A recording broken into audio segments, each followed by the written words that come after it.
I remember getting a Fisher-Price doctor's kit when I was 3 or 4, and the stethoscope worked, and I thought it was the coolest thing ever. And kind of from then on, I just was always interested in that science and medicine side of things. I was working as a generalist for about 4 years, and in that process was finding certainly more joy regarding the surgical side of things, but also was running into a lot of women with pelvic pain. We actually start with a very detailed questionnaire regarding their pain history, both their medical, but really their pain history.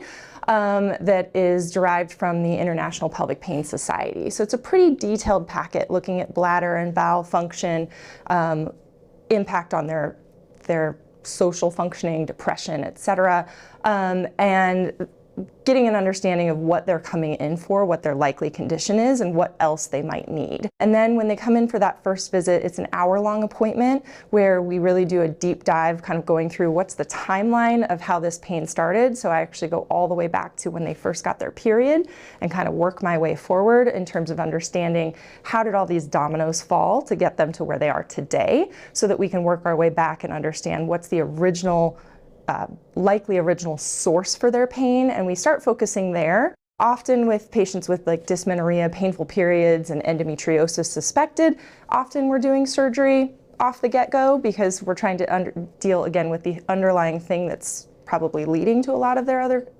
conditions. And for situations such as pudendal neuralgia, so pelvic nerve pain, we may be starting with medical management of nerve-directed medications, physical therapy, nerve blocks, and then that eventually leads to surgery. And for people who've maybe done a lot of those things prior to getting to me, then surgery may actually be one of the first things I'm recommending. It's a longitudinal relationship with this patient population. You get to see people get function back and get places where they can go out and have dinner with their family in a restaurant, and they haven't done that in 3 years because of pain. So for me, that's really the rewarding part.